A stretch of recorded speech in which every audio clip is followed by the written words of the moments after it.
everybody to another edition of the Falcon Insider. I'm here with some members of our cross-country team and our head cross-country coach today, and they have a big meet coming up tomorrow. That meet is held off-site at the Dale and Ruthie Noth Farm just outside of Norwalk. So we're going to ask our athletes and coaches a little bit about that event, so hopefully everybody can make it out there, as it's a very cool event to attend, and it's a great one for our kids to be a part of. So I'll start with some introductions. Start over here with Bryn. I'm Bryn Thurston, and I'm a junior. I'm head coach Mindy Waddell. I'm a sophomore, August Rickheim. I'm Owen Waddell, sophomore. I'm Katie Powell, and I'm a freshman.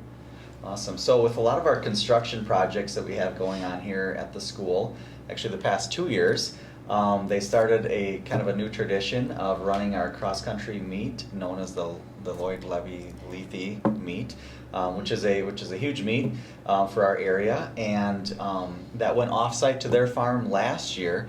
Yep. So why don't, Coach, we'll start with you. If you could tell us a little bit about maybe the difference of running at the farm versus here at the school, and what it takes to prepare for something like that.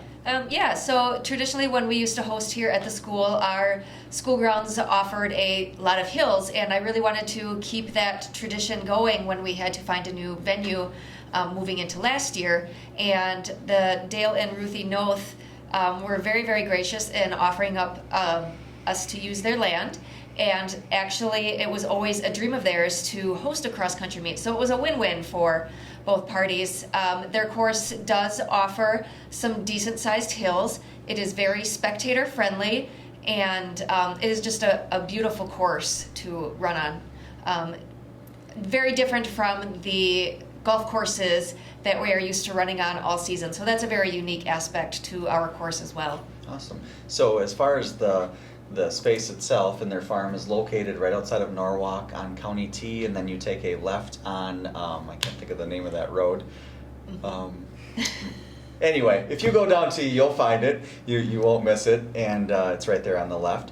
But maybe let's have some of our athletes talk a little bit about what it takes to prepare not only for this big meet at home, but just a cross-country meet in general. So, Bryn, what kind of preparation do you have to go through to prepare for a cross-country meet?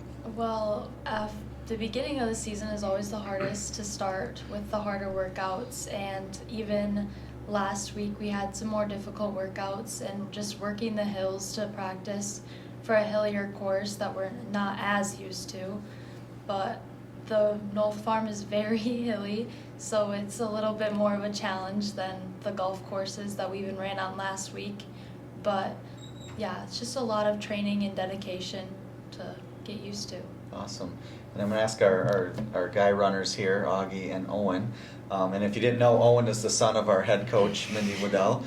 So that's kind of fun to have your mom as your head coach. I was fortunate to coach my own daughter in basketball, so that's a very special time. But asking you guys here, as far as, when you're in the guys race, is there any type of strategy that you implement in order to be successful throughout the race? I tend to just find the guy ahead of me, and I keep going up throughout, following the first guy. Once I catch a guy, I'll keep going and trying to catch the next guy. That's my strategy. Okay. How about you, Augie? Well, I'll usually try and get out faster, and then either stick with one of the guys that I'm supposed to beat, or just kind of go past him, really. Okay. Not much to it. And obviously, the conditioning is a big part of cross country, of course, but obviously nutrition plays a major factor in that as well. So Katie, I'm going to ask you, do you do anything special as far as nutrition before, maybe even after a race?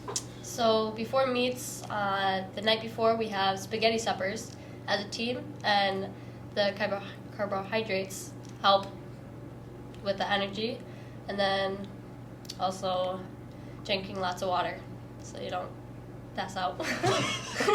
And that's I've never ran a cross country race myself, but I wish I was in that good of shape now. After the race is over, what do you do? Do you consume a lot of water at that time, or is there something you need to do to kind of cool down? Well, on workout days, like on hard workout days, what I've been doing is I actually I bring chocolate milk and apple juice, and then I'll bring some snacks because they've worked really hard. They've been at school all day. worked really hard, might not eat supper right away, but they're starving. So the chocolate milk and the apple juice is just a good way to replenish some of the sugars lost initially. And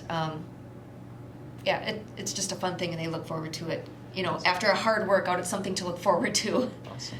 And a couple other questions I can think of is going back to the course itself for tomorrow. You said it's very spectator friendly. Give a little bit more description on that, so when people attend, they kind of know what to expect. So if anybody attended last year, our course this year the route is different. We made it so that there isn't so much crossover between runners. It's much, much more spectator friendly. So we start right down by the barn, and we run out a couple of cornfields, soybean fields, I think is what is out there, and we climb a pretty big hill, but then we get to come down. And this year we added a new part kind of along the back side of the back road back there. It's pretty flat, I think. They think there's a little hill there. But it's a really nice flat part of the course, although that part is not very spectator friendly because it is quite a ways away from where the rest of the event happens. But they only run that one part once, and they come back to where all the start and the finish area is, and a majority of the running is around in that area. Okay. Anything else that you guys would like to share that you want our viewers to know about the cross-country team, or as far as what your preparation goes? I'm doing pretty good. Okay. So we see a lot of the same teams, throughout Sure. the school year, and obviously we have our sights set on, hopefully doing very well at the conference meet. So a lot of the conference schools that we see race to race, we focus on, okay, so maybe I'll have like Augie and Owen try to stick with a certain runner from another certain team that they maybe Sure. haven't beat before. That's one strategy that we use a lot, and we'll definitely be using Saturday as some of our conference teams are there as well. Okay. And how long is the race that you run, just so our viewers know? 3.12 miles. 3.125, yes. Okay, awesome. Well, that is a grind, no doubt, and I wish you guys the very best. And tomorrow the weather, I think, is supposed to be overall pretty good, so we hope to see a lot of people out there. If you guys can tell us a little bit about what time the races start, so people can make some preparations there.